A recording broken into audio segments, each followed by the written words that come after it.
मंजिल तक पहुंचता है, शादी के पवित्र बंधन में बंधकर पूरी ज़िंदगी एक साथ बिताने के बारे में सोचता है। प्यार किसी न किसी वजह से अधूरा रह जाता है, अपनी मंजिल तक पहुंच नहीं पाता। ऐसे पागल प्रेमियों से यह दुनिया भरी पड़ी है, लेकिन बड़े बड़े त्याग किए गए, बलिदान किए गए वो इंसान कुछ भी कर गुजरने को तैयार होते हैं जिसे वो सच्चा प्यार करते हैं। उनके लिए रुपये पैसा मायने नहीं रखता, लेकिन पीछे नहीं हटते कुछ भी हो जाए। दोस्तों, उस प्यार की सच्चाई सामने आई तो इंसान की आत्मा तक तड़प जाती है। ऐसी ही एक दिल दहला देने वाली कहानी मैं आज आपके लिए लेकर आई हूँ। इसे सुनने के बाद आप भी सोचने पर मजबूर हो जाएंगे कि क्या सच्चे प्यार इतना अंधा हो सकता है। नमस्कार दोस्तों, आप देख रहे हैं क्राइम स्टोरी चैनल और आज की स्टोरी को सुनाने से पहले आपसे एक रिक्वेस्ट है, अगर आप हमारे चैनल पर नए हो तो हमारे चैनल को सब्सक्राइब कर दीजिएगा ताकि हम इसी तरह की वीडियो आपके लिए लेकर आते रहें। तो बने रहिए कहानी में, कहानी आपके होश उड़ा देगी। तो चलिए अब आपको चलते हैं आगे कहानी में। विनय प्रताप सिंह, उम्र 60 साल, जो एक क्लास 1 ऑफिसर था, हिमाचल प्रदेश में रहते थे, लेकिन उसकी नौकरी उत्तर प्रदेश में थी। बस कुछ दिनों में ही उनकी रिटायरमेंट होने वाली थी। उनका परिवार बस 2 ही लोग थे। उसकी पत्नी का देहांत हो चुका था 15 साल पहले और उनका बेटा जो अपनी पत्नी के साथ मुंबई में सेटल हो चुका था। दोनों ही IT कंपनी में काम करते थे। विनय जी लखनऊ में रहते थे जबकि उनका छोटा बेटा मुंबई में रहता था। और रिटायरमेंट का दिन आ जाता है। रिटायरमेंट के बाद विनय प्रताप सिंह अपने गांव मंडी हिमाचल प्रदेश वापस चले जाते हैं और कुछ दिनों बाद बेटा और बहू उनसे मिलने आते हैं और उन्हें अपने साथ मुंबई चलने के लिए कहते हैं। पापा, अब आप रिटायर हो चुके हो, आप यहाँ अकेले क्या करोगे, तो चलिए हमारे साथ मुंबई चलिए। लेकिन विनय जी कहते हैं, नहीं बेटा, यहाँ मेरा घर है, मेरे लोग हैं, मेरे सारे रिश्तेदार हैं, मेरे पुराने दोस्त ही हैं, मैं अपनी आगे की ज़िंदगी यहीं बिताना चाहता हूँ, तुम चिंता मत करो, अपना ख्याल रख लूँगा। लाख मना करने के बाद भी वह बेटा और बहू वापस मुंबई चले जाते हैं, लेकिन विनय प्रताप अकेला ही रह जाता है अपने गाँव में। विनय प्रताप सिंह अपने रिटायरमेंट के बाद अपना रूटीन बना लिया था कि वह सुबह उठते मॉर्निंग वॉक पर जाना, पार्क और गार्डन में टहलना। वहाँ उन्हें कुछ पुराने लोग मिल जाते थे जिसके बात कर लिया करते थे। इसके बाद वह घर वापस आकर अपना नाश्ता करते। पहले तो उन्हें खुद ही सब काम किया, लेकिन फिर एक मेड रख ली जो उनके लिए खाना बना देती थी। ऐसे ही दिन बीतने लगे, टीवी देखना, मोबाइल चलाना और बस यूं ही समय गुजरता। लेकिन दोस्तों, अकेलापन एक ऐसी चीज़ है जो इंसान पर भारी पड़ जाती है, चाहे वह खुद को कितना भी व्यस्त रखने की कोशिश कर ले। प्रताप सिंह भी एक अकेलेपन से जूझने लगे। सुबह पार्क में मिलने वाले दोस्त पूरा दिन तो साथ नहीं रह सकते थे, अकेले टीवी देखने का भी एक समय है, मन उबने लगा। विनय जी के साथ भी हो रहा था। हालांकि उनकी जिज्ञासा अभी भी जिंदा थी, वह अब सब कुछ करना चाहते थे जो उन्होंने अब तक नहीं किया था जब तक नौकरी में थे।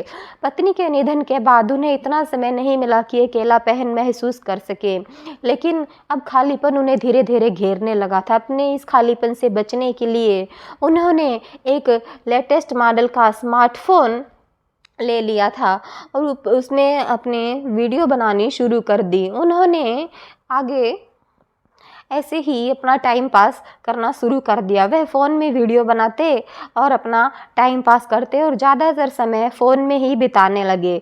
इंस्टाग्राम, फेसबुक चलाने लगे और प्रोफाइल बना दी। लड़कियां उनसे बातचीत करने लगी और इसी तरह एक खूबसूरत सी लड़की लगभग 19-20 साल की थी, उसे देखने में बहुत खूबसूरत लगती थी। कुछ सोच विचार के बाद विनय प्रताप सिंह ने उससे रिक्वेस्ट एक्सेप्ट कर ली। कुछ समय बाद लड़की ने उनसे चैटिंग शुरू कर दी। जब अपने देश का कोई व्यक्ति देश में मिल जाए तो उससे बात करना स्वाभाविक रूप से अच्छा लगता है। विनय प्रताप को भी उस लड़की से बात करना अच्छा लगने लगा। लड़की ने अपना नाम सोनिया बताया और कहा कि वह भी हिमाचल प्रदेश के कांगड़ा की रहने वाली है, लेकिन इस समय कनाडा में अपने अंकल के साथ रह रही है। उसने बताया कि माँ का बचपन में ही देहांत हो गया था और उसके पिताजी 2 साल पहले गुजर गए थे। इसके बाद उसका कोई संपत्ति नहीं बची, इसलिए उसके अंकल ने उसको कनाडा बुला लिया था। प्रताप सिंह ने भी सोनिया को अपने बारे में सब कुछ बता दिया। धीरे धीरे उनकी बातचीत बढ़ने लगी और रोजाना घंटों तक चैटिंग होने लगी।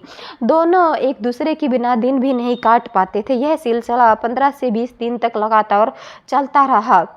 सुबह से लेकर रात तक उनकी चैटिंग होती थी और अब उन्होंने एक दूसरे को एक एक दूसरे को अपना फ़ोन नंबर भी दे दिया था और इसी तरह उनकी बातचीत रोज़-रोज़ बढ़ने लगी। अब वह एक दूसरे से मिलना चाहते थे और एक दूसरे को देखना चाहते थे ताकि उनकी ये मुलाकातें ऐसी ही चलती रहे, क्योंकि सोनिया एक जवान और खूबसूरत लड़की थी और वो एक 60 साल का हो चुका था और अब जो है कि बुज़ुर्ग सोनिया की तरफ करते हुए विनय जी के मन ही मन उसे चाहने लगे थे। लेकिन वह जानते थे कि सोनिया उनसे बहुत छोटी है और उनके उम्र का फ़ासला काफ़ी बड़ा है, इसलिए उन्हें अपनी भावनाओं को दबा लिया और कुछ और दिन बीते। एक दिन सोनिया ने विनय प्रताप से को बताया कि उसे एक ज़रूरी काम है के सिलसिले में इंडिया आना है। विनय प्रताप सिंह की खुशी का ठिकाना नहीं रहा। सोनिया से उन्होंने कहा कि जब भी तुम इंडिया आओ तो मुझसे ज़रूर मिलना। इस पर सोनिया ने मुस्कुराते हुए जवाब दिया कि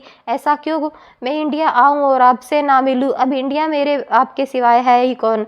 एक हफ्ते बाद सोनिया की टिकट बुक हो गई और वह इंडिया आ गई। उसने विनय प्रताप को बताया कि पहले उसे कुछ काम कांगड़ा में निपटाना है, फिर वापसी में मंडी आकर उनसे मिलेगी। विनय प्रताप सिंह सोनिया का बेसब्री से इंतजार कर रहे थे। सोनिया का फ़ोन आया, मैं मंडी पहुंच चुकी हूं। विनय प्रताप सिंह सोनिया को लेने मंडी पहुंचे। सोनिया को सामने देखकर उनका दिल तेजी से धड़कने लगा। सोनिया करीब आई और उन्हें गले से लगा लिया। विनय प्रताप सिंह के लिए यह एक नया लेकिन बहुत खुशी देने वाला पल था। विनय प्रताप सिंह सोनिया को अपने घर ले गए, जहां उन्होंने लंबी बातें की। सोनिया से बातें करते समय उन्हें ऐसा लग रहा था जैसे वे जन्मों से एक दूसरे को जानते हो। रात को खाना खाने के बाद विनय प्रताप अपने दिल की बात दिल में नहीं रख पाए और सोनिया से बोले, सोनिया मुझे नहीं पता कि मैं जो कहने जा रहा हूँ वह सही है या गलत, लेकिन मैं अपने दिल की बात कहे बिना नहीं रह सकता। तुम्हें इसे स्वीकार करने या ठुकराने का पूरा हक है। अगर तुम मेरा प्रस्ताव स्वीकार ना करो तो भी हमारी दोस्ती हमेशा वैसी ही रहेगी। सोनिया मुस्कुराई और बोली, आप चिंता मत कीजिए, मैं आपकी दोस्त हूँ और हमेशा रहूँगी। विनय प्रताप ने हिम्मत जुटाकर कहा कि मुझे तुम बहुत अच्छी लगती हो, मैं तुमसे प्यार करने लगा हूँ और मैं तुम्हारे बिना नहीं रह सकता। मेरी उम्र 60 साल है और तुम मात्र 20 साल की हो, लेकिन मुझे यह बात तुमसे कहनी ही पड़ी। सुनकर सोनिया की आंखों में भी आंसू आ गए।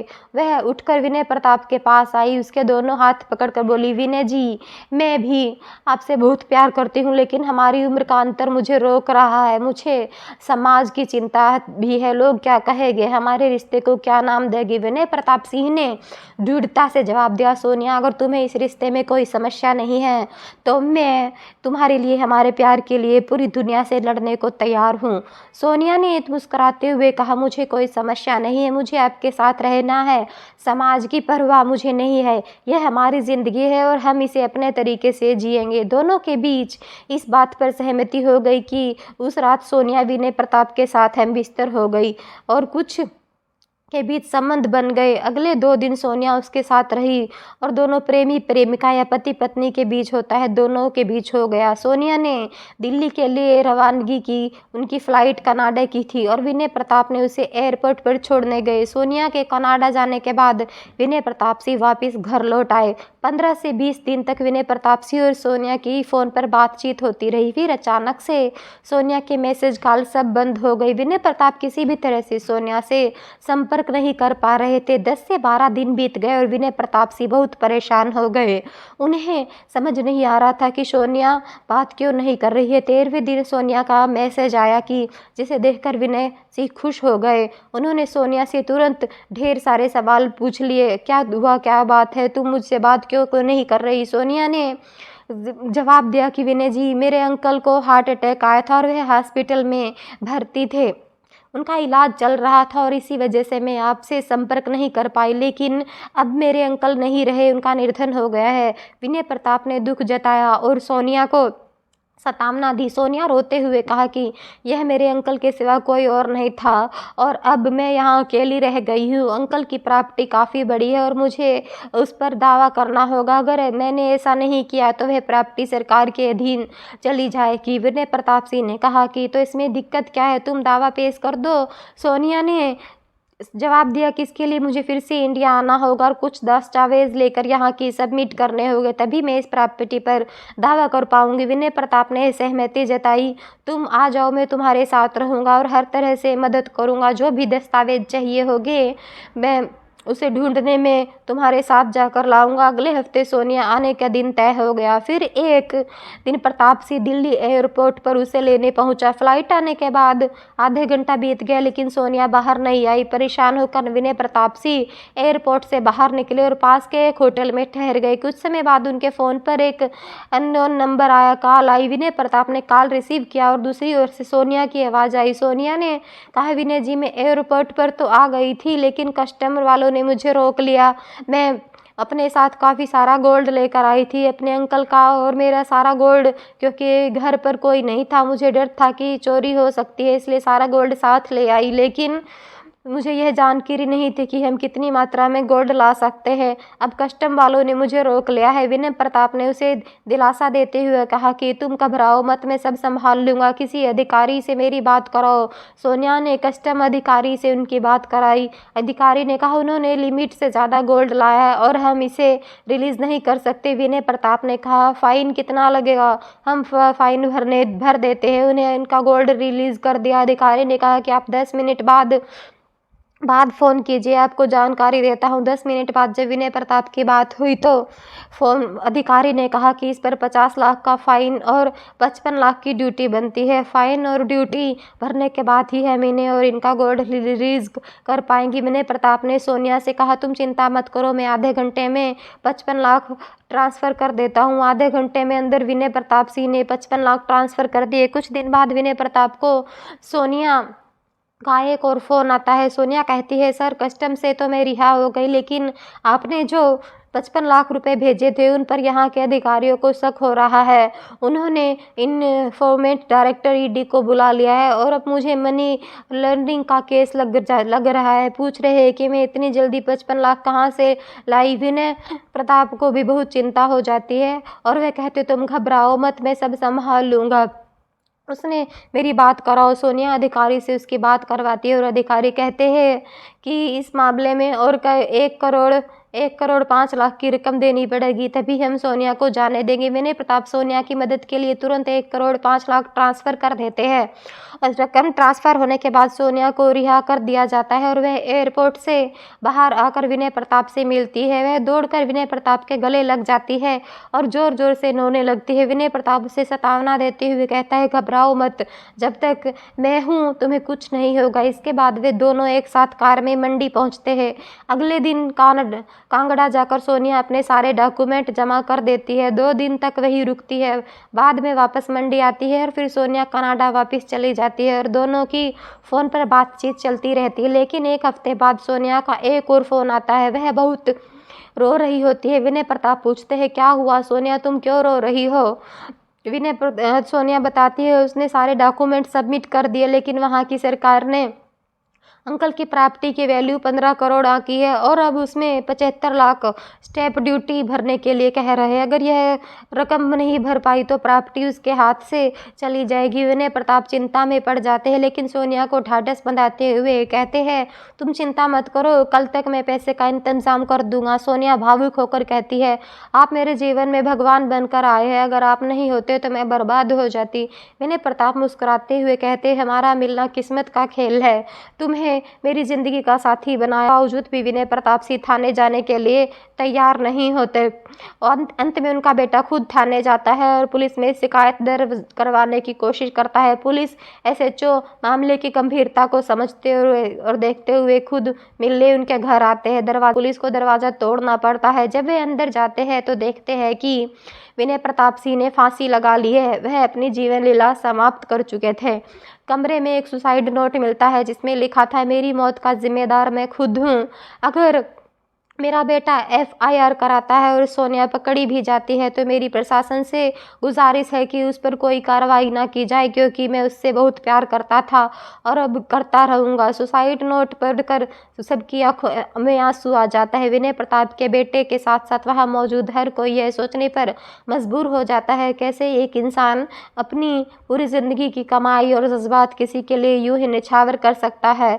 दोस्तों, पूरी ज़िंदगी हमें एक बड़ा सबक देती है। आजकल के समय में प्यार को भी एक व्यापार बना लिया गया है। प्यार एक पवित्र भावना है, लेकिन कुछ लोग इसका गलत इस्तेमाल करते हैं। इस कहानी से मुझे बहुत दुख हुआ, लेकिन आप इस बारे में क्या कहेंगे कमेंट बॉक्स में ज़रूर बताएं।